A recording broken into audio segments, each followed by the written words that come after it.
Hello, hi, എല്ലാവർക്കും നമസ്കാരം. ഇന്ന് നമുക്ക് നല്ല ടേസ്റ്റുള്ള കുട്ടികൾക്കും മുതിർന്നവർക്കും എല്ലാം ഒരുപോലെ ഇഷ്ടപ്പെടുന്ന നല്ലൊരു ടൊമാറ്റോ ബിരിയാണിയുടെ റെസിപ്പി ഒന്ന് നോക്കാം. അപ്പോൾ അതിനായിട്ട് നമ്മളിവിടെ ഒരു 6 തക്കാളി എടുത്ത് വെച്ചിട്ടുണ്ട്. ഇതിലങ്ങനെ പ്രത്യേകിച്ച് വലിപ്പമൊന്നുമില്ല, വലുതും ചെറുതും എല്ലാം ഉണ്ട്.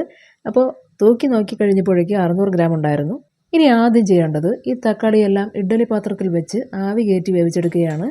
ഇവിടെ ഇപ്പോൾ എല്ലാം ഈ ഇഡ്ഡലി പാത്രത്തിലേക്ക് മാറ്റിയതിന് ശേഷം വെള്ളം തിളച്ച് തുടങ്ങുമ്പോഴേക്കും തീ മീഡിയം ഫ്ലെയിമിലിട്ട് അടച്ചു വെച്ച് ഒരു 6 മിനിറ്റോളം വേവിക്കാം. ഇവിടെ ഈ പറഞ്ഞ 6 മിനിറ്റിനുള്ളിൽ തന്നെ അടപ്പ് തുറന്ന് നോക്കുമ്പോഴേക്കും തക്കാളിയെല്ലാം നല്ലതുപോലെ വെന്ത് അതിൻ്റെ ആ ഒരു പുറംതോല് പൊട്ടിയിട്ടുണ്ടായിരുന്നു. ഇനി നമുക്കിതിലെ ചൂടാറുന്നത് വരെ ഒരു വശത്തേക്ക് മാറ്റി വെച്ചിട്ട് ചൂടാറിയതിന് ശേഷം അതിൻ്റെ ആ ഒരു പുറംതോലിയെല്ലാം എടുത്ത് മാറ്റിക്കഴിഞ്ഞ് നമുക്കിതൊരു ജാറിലേക്ക് ഇട്ട് നല്ല പേസ്റ്റ് പരുവത്തിന് അരച്ചെടുത്ത് വയ്ക്കാം. അങ്ങനെ ഇവിടെ നമ്മൾ ഈ ബിരിയാണിയിലേക്ക് ചേർക്കാൻ ആവശ്യമായ തക്കാളി പേസ്റ്റൊക്കെ റെഡിയാക്കി വെച്ച് കഴിഞ്ഞു. ഇനി അടുത്തതായി ചേർത്ത് കൊടുക്കാൻ എളുപ്പത്തിന് തന്നെ നമുക്കിതിലെ മസാലക്കൂട്ടും റെഡിയാക്കി വെക്കേണ്ടതായിട്ടുണ്ട്.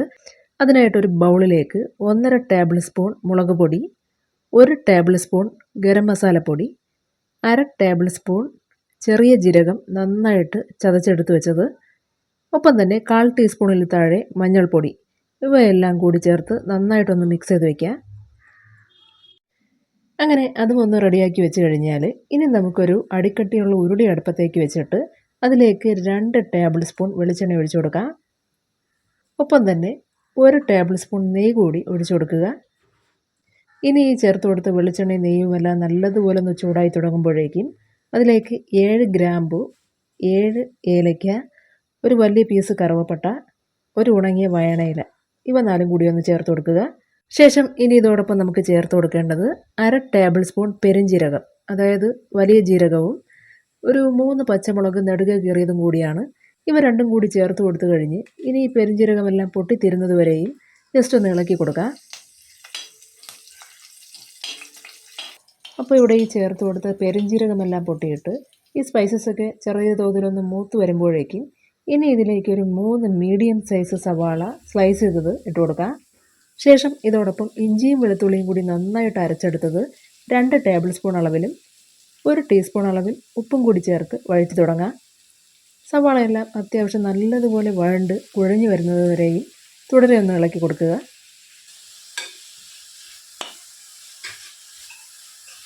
ഇവിടെ ഇപ്പോൾ ഈ പറഞ്ഞതുപോലെ സവാളയൊക്കെ അത്യാവശ്യം നന്നായിട്ട് തന്നെ വഴണ്ട് കിട്ടിയിട്ടുണ്ട്. ഇനി ഇതിലേക്ക് നമുക്ക് നേരത്തെ അരച്ച് മാറ്റി വെച്ച തക്കാളി പേസ്റ്റ് ചേർത്ത് കൊടുക്കാം. അങ്ങനെ ഈ തക്കാളി പേസ്റ്റ് ചേർത്ത് കൊടുക്കുന്നതോടൊപ്പം തന്നെ വേണമെങ്കിൽ ഒരു മീഡിയം സൈസ് തക്കാളി ചെറിയ കഷ്ണങ്ങളാക്കിയതും കൂടി ഇതോടൊപ്പം ചേർത്ത് കൊടുക്കുക. നമ്മളത് നേരത്തെ തന്നെ തയ്യാറാക്കി വെച്ചിട്ടുണ്ടായിരുന്നു, അത് ഇതോടൊപ്പം ഇട്ട് കൊടുക്കുകയാണ്.